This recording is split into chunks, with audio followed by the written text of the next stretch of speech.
Hi, this is Petrina Bromley, and you're listening to Tobin Tonight.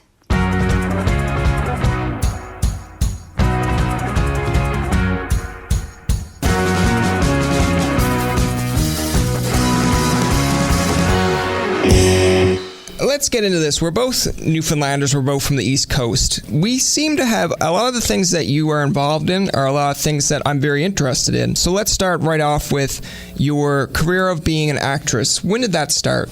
You know, I have kind of always been involved in theater since I was a little kid. The first show I ever remember doing, I was in grade 8 at Pius 10th in St. John's, and we did A Christmas Carol. It was a community production, and that was the first time I ever went, oh, I really like this. And I had been a music student all my life. My degree at university was music, and while I was there studying, was doing Mun drama on the side, and that led to a tour of the island with a company called Newfoundland Young People's Theatre. And once I sort of realized, hey, I can actually do this professionally, I hopped on it, and I've just been working ever since. Now, in grade 8, when you were in that play, did you have a big part or a minor part? I had the tiniest little part. I was one of the many, many urchins.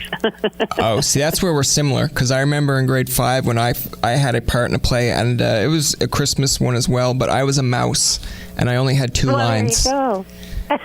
But you had 2 lines. But the funny part is you would think that if you only have 2 lines that you would come out on stage on time. I was late, and my teacher gave it to me for that. You're not just an actress, you're a musical director and composer. Where did you get the interest in that kind of stuff as well? I had taken music lessons all my life. I'd taken piano and voice lessons, and when the time came to choose what to do at university, I thought what I wanted to do was be a music teacher, because at the time I had a drama teacher in high school and a music teacher in high school who both worked professionally as well as taught in the school system. And to me, I thought, well, that's perfect. That's the dream. So I went to Mun Music and studied there and was taking the education courses and sort of got into the ed psych, ed philosophy courses and realized, yeah, no, this isn't really for me. And then, as I said, I got that touring gig. But I've always been involved in music my whole life, choirs and groups, and I played in jazz band in junior high school. So it's something that I've always kind of dabbled in, and being a lifelong choral singer, I've always been interested in harmonies and arranging the sound of how notes interact and all that sort of stuff. And I think I just sort of accidentally fell into it because of being a part of the Mun drama scene in St. John's. Somebody came along at one point going, you do music, I need someone to be musical director for this show. And I said, totally, I'd love to do that. And that's kind of how it started, and then snowballed from there. And my early involvement with Artistic Fraud of Newfoundland was composing and musical directing under rap, which was a piece that I did about 20 years ago, and then was musical director on a bunch of other things for them and composed some stuff as well. It's one of those things that I didn't necessarily set out on that path, but when I found that path, I went, oh my gosh, this is exactly what I need to be doing. Let me see if I got it right. You kind of got the director, the musical director and composer side first, and then it kind of went into showing people that you could also act on the side as well. It was all kind of happening at the same time. I mean, St. John's is a small enough arts community that if you are a multitasker, people will come to you for the other things that you can do. And so that happened to be in my bag of tricks, that I could read music, play piano, and therefore I should be able to teach other people the songs in the show that I was doing. So it kind of just fell out from there. But I was being an actor first at Mun Drama before I was ever being a musical director. You were multitasking and you were unstoppable. And when you're unstoppable, people say like, hey, she can do it all. I'm big on sports, so I'll use the sports reference of he can take a wrist shot, slap shot, he can play offense, defense. You could do all of it, basically. Yeah, that sounds good to me. I'll take that as a compliment. You just mentioned about Newfoundland being a small place, but I mean, you branched out from there and you found yourself being a member of the National Arts Centre English Theatre Ensemble in Ottawa. Try saying that 5 times fast. How did that come to be? That was a very fortunate thing for me, in that the woman who is now the artistic director of the English Theatre is Gillian Kiley, who was the founder of Artistic Fraud of Newfoundland. So when she was creating her first ensemble, I was just fortunate enough to be one of the people that she auditioned and chose. Can you kind of tell me how that all came about to make it a musical and a theatre play? is the brainchild, actually, of Michael Rubinoff, who is the dean of Sheridan College in Toronto, which is a musical theater performing arts college. They do technical theater and performance theater. And he had known the story. I'm not quite sure where he knew the story from, but he knew it. And in his mind, he thought it was a story waiting to be told on stage. He approached several music theater writers, Canadian musical theater writers, and they all didn't see it as the sort of opportunity that he did. And then he met David Hine and Irene Sankoff, who are our writers. After their production, that was a fringe production in Toronto called My Mother's Lesbian Jewish Wiccan Wedding, was picked up by Mirvish when they had a sudden cancellation in their calendar. So this incredible opportunity happened for them. This tiny little fringe show that had been a hit at the Fringe was picked up by Mirvish, which is that doesn't usually happen. So they had that opportunity. Michael saw that show. He met them afterwards, and he approached them to write it. At Sheridan, they have an initiative there called the Canadian Musical Theatre Project, which is a means of creating new musical theatre and allowing the students to be a part of that process of creating new theatre, which is an incredible opportunity for the students, because usually you're just learning stock shows that have existed for a long time. You're doing Bye Bye Birdie, or even if it's something more recent, it's the book and the music, and they don't change. But when you're a part of the creation of a process, you have to adapt to constant change, cutting and changing, and scenes are eliminated or added in and all that kind of stuff, which is just a really good thing for students to learn, because there's a lot of original creation of theater in Canada, and most students will find themselves in the professional world living that experience. So he approached them. They thought it might be a good idea. They weren't entirely sure, but they were interested enough to check it out further. David had been a lifelong Great Big Sea fan and sort of East Coast traditional music in general, so he was excited about that opportunity. And they themselves had been here in New York on 9/11. Irene was studying at the time, doing a master's degree, I believe, and they were living in a grad student housing complex, kind of on the Upper West Side, I think. The day that it all happened, they spent the day there in that dormitory with students from like 120 countries from all over the world, and they felt a real sense of community while that was happening, because everybody kind of came together to talk to each other and help each other through what was going on. And by the end of the first evening, someone pulled out a piano and there started to be music being made, singing and just passing the time together in that way. So they went down to the 10th anniversary of the Gander 9/11 events in 2011 to meet people who had had the experience and to interview them and to collect some stories, do the research, and find out, is there something here we think we can do? And the idea that it was a community that was created, which was a similar experience to what they had had here in New York at the time, I think is what originally drew them to it. And then they just started talking to people, and they experienced their own come from away kind of embracing by the community, because people just started saying things like, oh, don't waste your money on a hotel, come stay at the house. Here's the car, there are the keys.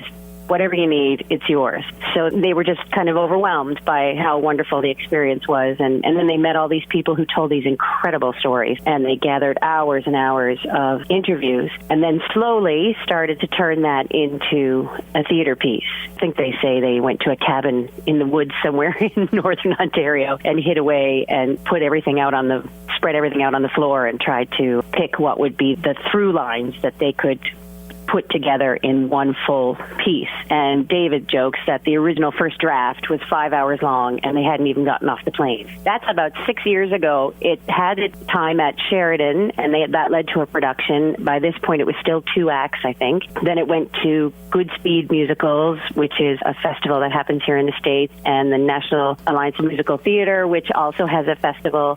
So it did a couple of those things, and that's where they met the producers, Randy Adams and Sue Frost, who thought that the show was something that deserved to have a life and be told, and more people needed to hear the story. And then that led to the first original professional production in La Jolla, California. And then from La Jolla, we did Seattle, Washington, Toronto, Gander, and now New York.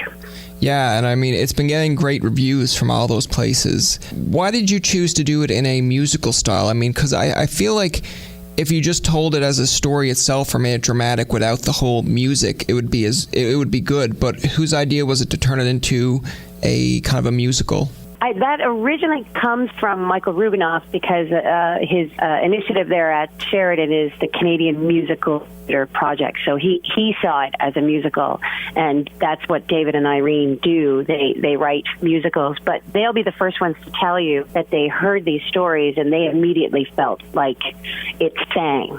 They could tell that these were stories that were going to literally sing. I think the opportunity to use the sound of Newfoundland traditional sort of folk rock was something that really excited them. No, I mean, it makes sense. It was just a question that I was always kind of wondering. People say all the time, a 9/11 musical? Are you serious? Yeah. But in the end, it's more of a 9/12 story, how we look at it, because it's not really about what happened on the day. It's what happened in the aftermath. Yes. In those 4 or 5 days afterwards, what happened to people in the community that was created, and how people just became their best selves and were the most generous versions of themselves that they could be on both sides, the passengers and the townspeople. Because very easily 7,000 people show up in a town of about 8,000, and it could have been complete and total chaos. Yeah, now, like, correct me if I'm wrong, but of course when you say it's like a 9/12 story, you're not so much focusing on the tragedy of it. You're just trying to focus on the good that was brought out from it. Like, it could have easily been a lot worse than what it was, but with the stories that are being told and the generosity of, the people of Gander, it turned out to be kind of a feel-good story at the end of it. Exactly, yeah, because it does happen remote from all of the events here in the States. In Newfoundland, all you could really do was watch it on television or read about it in the newspaper. We don't consider it to be, obviously it happens against the backdrop of 9/11, but it is about events that are sort of peripheral to that. Yeah, you're trying to put a positive spin on a tragic event kind of thing. Yeah, kind of life-affirming to think that while these horrible things were happening, there were acts of kindness and goodness and generosity happening. Just to think the humanity of that, of people really rising to be their best selves at the worst possible time. You mentioned where these people were on 9/11. I know that I was can't remember what grade I was in. I just know that we were on our way to a doctor's appointment when the news broke, right, and we heard it on the radio. I actually remember telling my friend, a plane crashed into the World Trade Center. He said, that was years ago. And I was just I just thought about it for like 5 minutes, and I was like, Is this old news? Then when we got in the car and I heard it again, I'm like, I can't wait to go back to school and tell this guy, like, no, I was right. Like, you didn't believe me. Where were you two when this was all going down? I was at home in St. John's, and I heard it first on the radio and then immediately turned on the television, and unfortunately did actually turn the television on in time to watch the second plane hit. But I was in St. John's. We know how well the play's doing. A lot of Newfoundlanders have gone down, come back and said it's great. They want more people to see it. How did you get cast in the play? It's such a great small town story. I love that this was the path that got me there. I was actually in Gander on the anniversary with a local theater company called Rising Tide Theater, and we were doing our own, believe it or not, our own musical about the events of 9/11 in Gander, written by a composer from Gander named Dean Burry. And I walked into a coffee shop with another actor who was someone from Ontario that we had hired specifically for this show, and the only other people in this coffee shop were David and Irene. And Grant Tilley, who was with me, said, oh, these are my friends, David and Irene. They're here in town doing research. And so I met them there. And then after that, they saw some of my work in Toronto, touring with Artistic Fraud. We did Oil and Water and After Image in Toronto, and they saw me there. And they were very, very interested, and rightly so, in having Canadian actors